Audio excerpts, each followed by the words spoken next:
Bonsoir, alors nous arrivons au terme de cette année. Nous continuons notre chemin dans l'année liturgique et vous savez que depuis le lundi de Pentecôte, nous sommes entrés dans le temps dit ordinaire. Alors, pourquoi est-ce qu'on l'appelle ordinaire? Déjà parce qu'il n'est pas extraordinaire.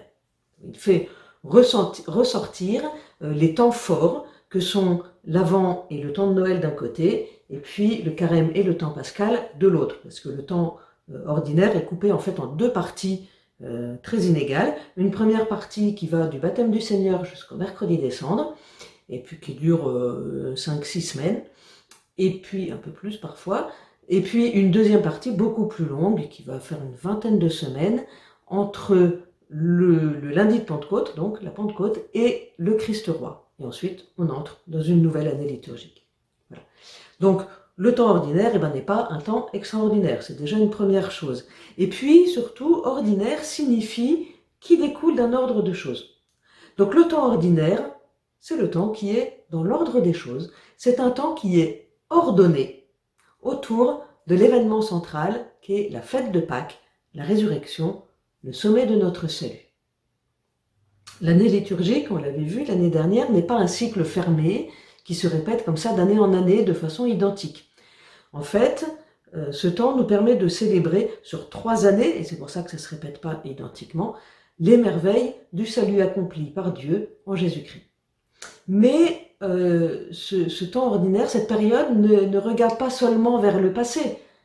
Elle est orientée vers un terme qui est la venue du Seigneur dans la gloire à la fin des temps. Toute vie chrétienne, on l'a vu déjà, est orientée vers le retour du Christ.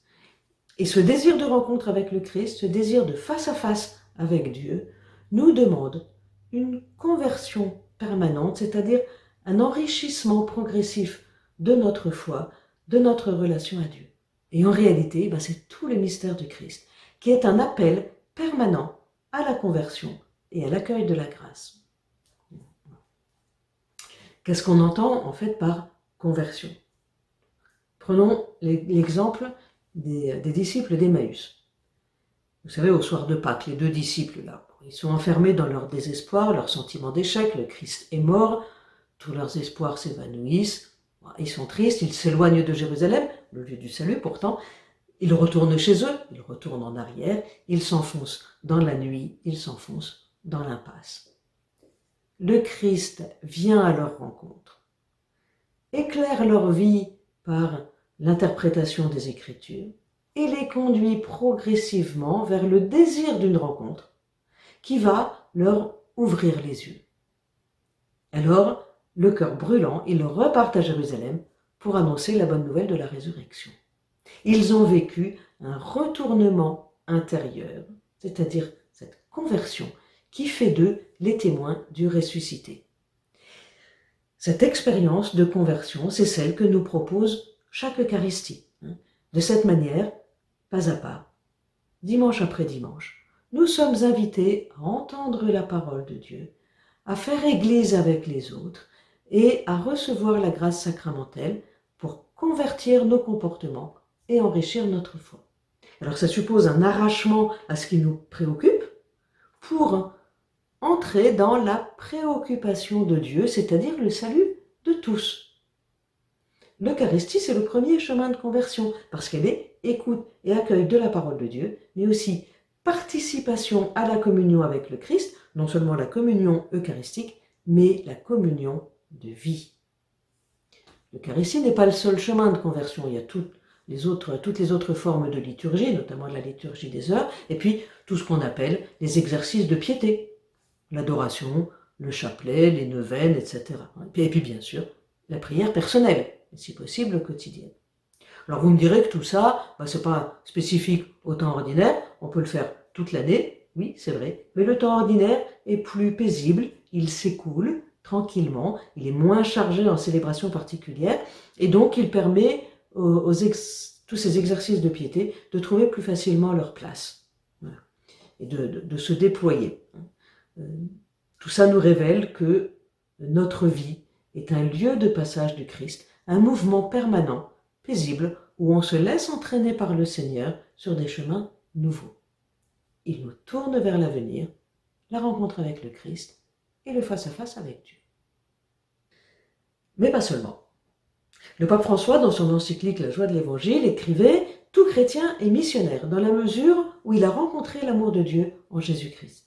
Nous ne disons donc plus que nous sommes disciples et missionnaires, mais que nous sommes disciples missionnaires, en un seul mot.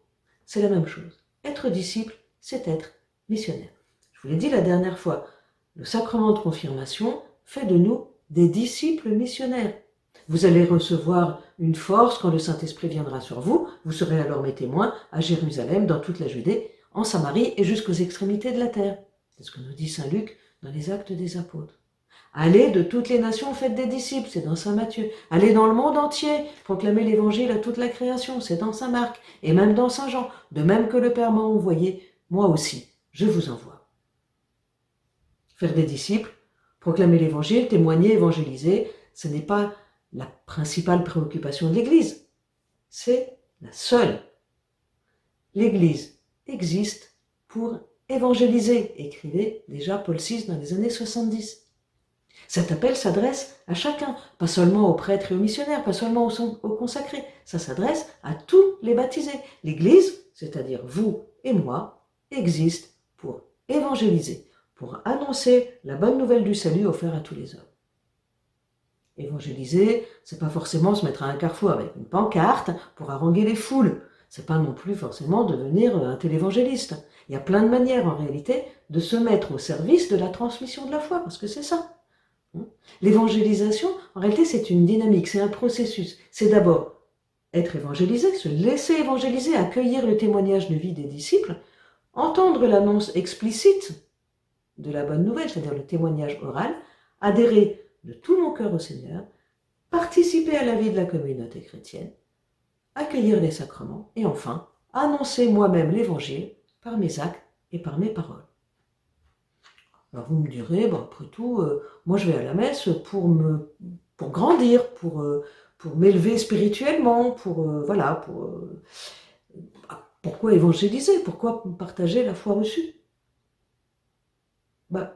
Tout simplement parce que la foi, c'est comme de l'eau. Si elle ne coule pas, elle stagne et elle pourrit. La foi, comme la vie, est faite pour être transmise, pour être partagée.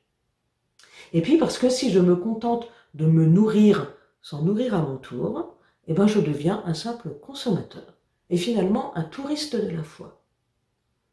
La gourmandise spirituelle, ça existe, ça finit par engendrer une obésité spirituelle.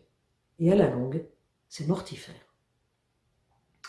Donc ce temps qui s'ouvre à nous, ce temps ordinaire, est une occasion de nous ressourcer intérieurement par la prière, par l'écoute de la parole de Dieu, pour une retraite cet été, pourquoi pas. Pas seulement pour grandir intérieurement et personnellement, mais pour pouvoir partager à nos frères et sœurs la joie de l'Évangile, ce cadeau de la foi qui nous a été donné. Le temps ordinaire, c'est le temps de la mission. Alors, je vous propose de partager ce soir autour de quelques questions. Est-ce que j'ai le souci d'annoncer la bonne nouvelle de l'amour de Dieu? Est-ce que j'ai le souci finalement du salut de tous, qui est le souci de Dieu? Comment est-ce que je peux vivre cet envoi en mission dans le monde avec la foi qui est la mienne? Il ne s'agit pas forcément de partir à l'autre bout de la planète. Qu'est-ce que je décide de faire pour me mettre au service de mes frères dans la mission? Et si je ne décide rien, pourquoi? Voilà. Bon partage. Bonne soirée.